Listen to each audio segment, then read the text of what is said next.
Assalamualaikum warahmatullahi wabarakatuh. Alhamdulillah. Nahmaduhu wa nasta'inuhu wa nastaghfiruh. Wa na'udzu billahi min syururi anfusina wa min sayyiati a'malina.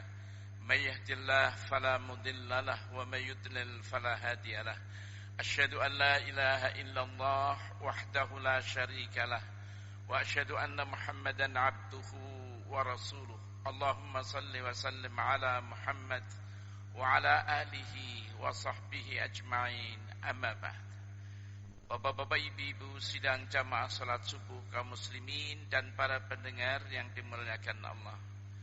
Marilah kita tidak ada henti-hentinya memanjatkan puji syukur kehadirat Allah Subhanahu wa taala atas limpahan rahmat, karunia dan hidayahnya, sehingga sampai pagi hari ini kita masih diberi kekuatan dan kesehatan oleh Allah untuk kita dapat melaksanakan ibadah. Dengan iringan doa, mudah-mudahan ibadah kita diterima oleh Allah Subhanahu wa taala dan dicatat merupakan amal yang saleh insyaallah. Bapak-bapak, ibu-ibu sidang jamaah salat subuh kaum muslimin dan para pendengar yang dimuliakan Allah.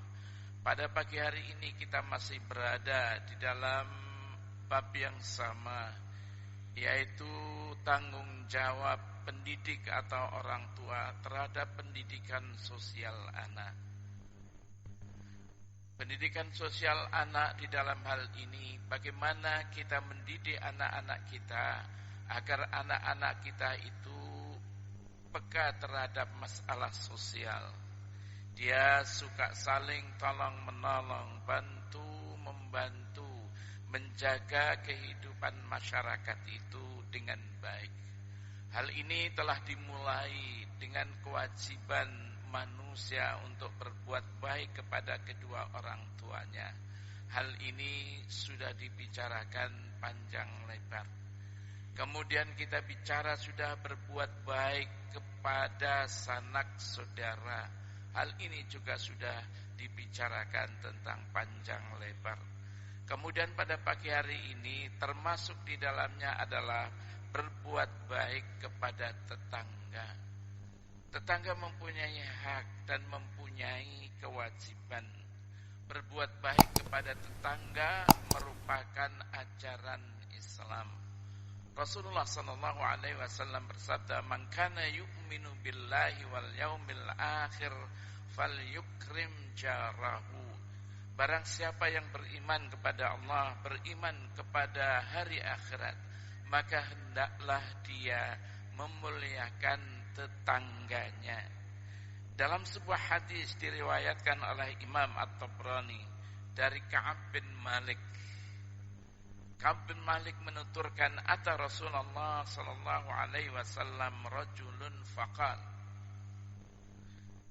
Suatu hari seseorang datang kepada Rasulullah sallallahu alaihi wasallam, lalu dia berkata, "Ya Rasulullah, wahai Rasulullah, inni nazaltu fi mahallati bani fulan." Sesungguhnya aku suatu hari turun di tempat Bani Fulan. Jadi turun tinggal dia di tempat Bani Fulan. Wa inna asyaddahum ilayya adza aqrabahum li jiwaran. Dia itu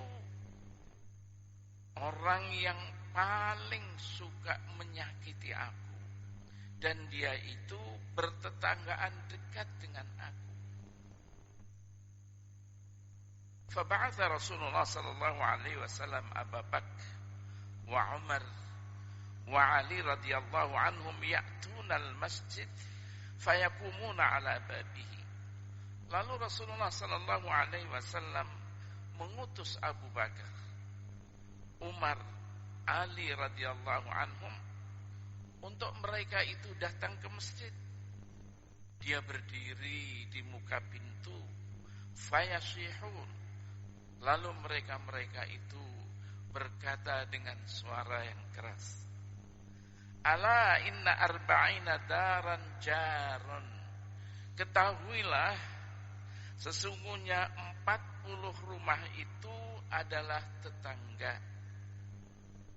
Wala yadkhulul jannata man khafa jaruhu bawaikahu. Tidak masuk surga orang yang tetangganya takut, tidak merasa tenang, tidak merasa tentram dengan kejahatan-kejahatannya.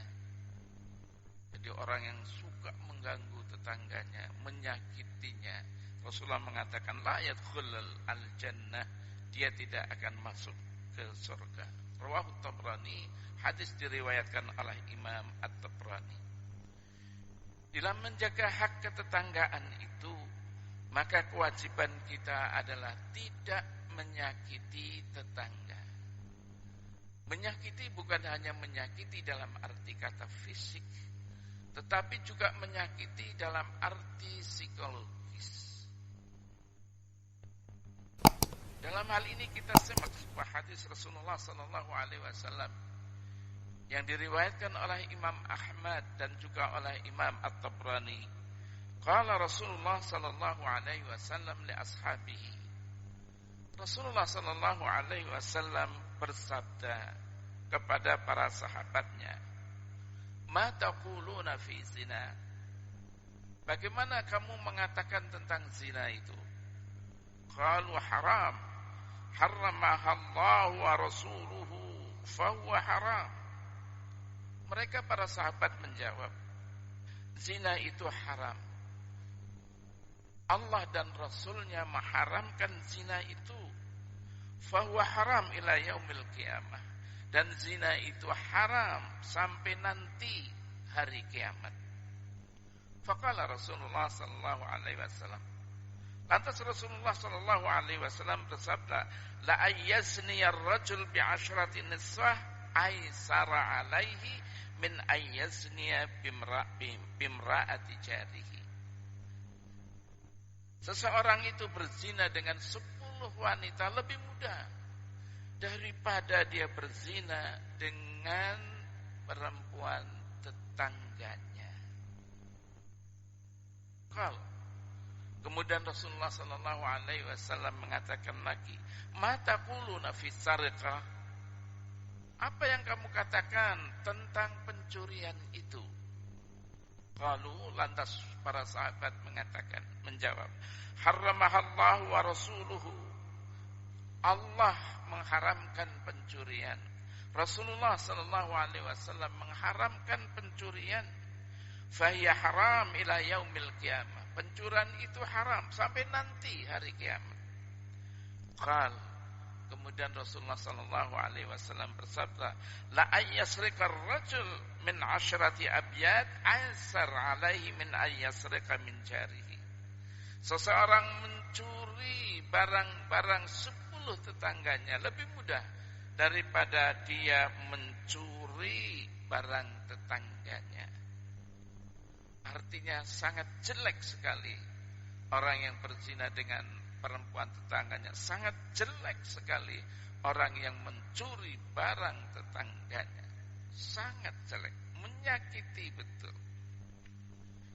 Adapun menyakiti dengan tetangga dan lisan, dengan tangan dan lisan, termasuk di dalam kandungan hadis di bawah ini. Wallahi la yu'min, kata Rasulullah. Demi Allah belum beriman. Wallahi la yu'min, demi Allah belum beriman. Wallahi la yu'min, demi Allah belum beriman. Rasulullah sampai mengatakan 3 kali itu. Qila man ya Rasulullah. Kemudian Rasulullah ditanya, siapa ya Rasulullah yang dianggap belum beriman? Rasulullah sallallahu alaihi wasallam menjawab, alladzi la ya'man jaruhu bawa'iqahu, yaitu orang yang merasa tidak nyaman, tetangganya tidak nyaman, tidak tentram dengan ulahnya, dengan kejahatan-kejahatannya. Ini kadang-kadang tetangga ini atau orang itu enggak mau untuk dinasihati. Kamu jangan ribut. Sudah jam 2 pagi kamu masih ribut. kamu masih main batu gedebak-gedebu. Tetangganya itu tidur, dia punya anak kecil, besok harus bekerja. Jangan sakiti tetanggamu itu. Kadang-kadang arah open, gak mau tahu. Saya akan hidup di rumah saya sendiri. Saya merdeka untuk berbuat apa saja di rumah saya sendiri. Betul. Tetapi hak seseorang dibatasi dengan hak orang lain. Ada orang gitar-gitaran, nyanyi-nyanyian, joget-jogetan. Ya Allah, kenapa? Kenapa begitu? Menyakiti tetangganya, mengusik ketenangan dan ketentraman tetangganya. Rasulullah mengatakan dalam sebuah hadis yang lain, yang maknanya seseorang itu sholat, seseorang itu puasa, wanita ini. Kemudian, ya Rasulullah, kata tetangganya, orang itu puasa, orang itu sholat, tapi ya Rasulullah, dia suka menyakiti kami, menfitnah, menyakitinya. Bagaimana ya Rasulullah? Rasulullah mengatakan, hiya finnar, dia dalam neraka. Begitu Rasulullah SAW sangat memperhatikan terhadap tetangga. Termasuk di dalam hak tetangga adalah melindungi tetangganya. Kalau ada orang yang mau berbuat jelek, berbuat jahat kepada tetangganya, maka kita melindunginya, ikut melindunginya. Dalam hal ini sebuah hadis Rasulullah SAW yang diriwayatkan oleh Imam Al-Bukhari dan juga oleh Imam Muslim. Al-Muslimu akhul muslim. Orang Islam itu saudara bagi orang Islam yang lainnya. La yadlimuhu wa la yuslimu. Jangan aniaya tetangga itu. Jangan hina tetangga itu. Man kana fi hajati akhihi kana Allahu fi hajatihi. Barang siapa yang membantu hajat saudaranya, Allah akan membantu hajatnya. Wa man farraja an muslimin kurbatan farrajallahu anhu kurbatan min kurabi yaumil qiyamah.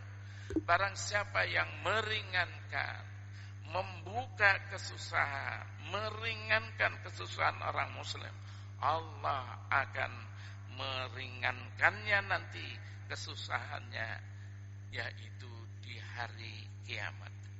Wa man satara musliman, Rasulullah SAW bersabda, barang siapa yang menutupi celah seorang muslim, satarallahu yaumal qiyamah, Allah akan menutupi celahnya nanti pada hari kiamat. Jadi kalau ada orang muslim berbuat tidak baik, buat celah, dipanggilnya baik-baik. Jangan lakukan itu. Bukan lantas dibeberkan kemana-mana, dimasukkan ke dalam media sosial, jadi viral, menjadi ya Allah polemik. Jangan. Nasihati, panggil, jangan begitu. Inilah yang kadang-kadang kita ini harusnya begitu dengan tetangga. Hadis sahih diriwayatkan oleh Imam Bukhari dan oleh Imam Muslim. Termasuk hak tetangga dan kewajiban kita untuk berbuat baik kepada tetangga adalah berbuat baik kepada tetangga. Bukan hanya sekedar kita berbuat baik, tapi implementasi di dalam kehidupan ketetanggaan. Dalam hal ini ada sebuah hadis Rasulullah SAW yang diriwayatkan oleh Imam At-Tabrani. Rasulullah mengatakan, man akhlaqa babahu duna jarihi makhafatan ala ahlihi wa malihi falaysa dzalika mu'min. Barang siapa menutup pintu rumahnya agar tidak masuk tetangganya, takut dengan tetangganya itu nanti macam-macam, dan takut dengan hartanya nanti dicuri, falaysa dzalika bimu'min, maka dia bukan orang mukmin. Walaysa yu'min man lam ya'man jaruhu bawaikahu. Belum dikatakan orang mukmin kalau dia itu menyakiti tetangganya. Kalau tetangganya merasa tidak tenang, tidak tentram terhadap kejahatan-kejahatannya. Lantas Rasulullah sallallahu alaihi wasallam sebagai implementasi dari kehidupan, kewajiban seseorang terhadap tetangganya, Rasulullah mengatakan, "Atadri ma haqqul jar?" Kamu tahu itu hak-hak tetangga? Kemudian Rasulullah sallallahu alaihi wasallam melanjutkan sabdanya, "Idza sta'anaka a'antahu." Kalau tetanggamu itu minta bantuan, minta pertolongan, a'antahu, maka tolonglah dia, tetanggamu itu. Wa idza istaqradaka aqradtahu. Kalau tetanggamu itu minta karena kesulitan, minta hutang, maka berilah dia hutang. Tapi celakanya hutang mau bayar enggak mau. Susahnya sekali kalau diminta padahal dia hutang. Dalam sebuah hadis Rasulullah sallallahu alaihi wasallam, Rasulullah bersabda, barang siapa yang dia berhutang tapi niat dia itu mau membayar hutangnya, maka Allah akan memudahkan dia untuk mencari rezeki untuk membayar hutangnya.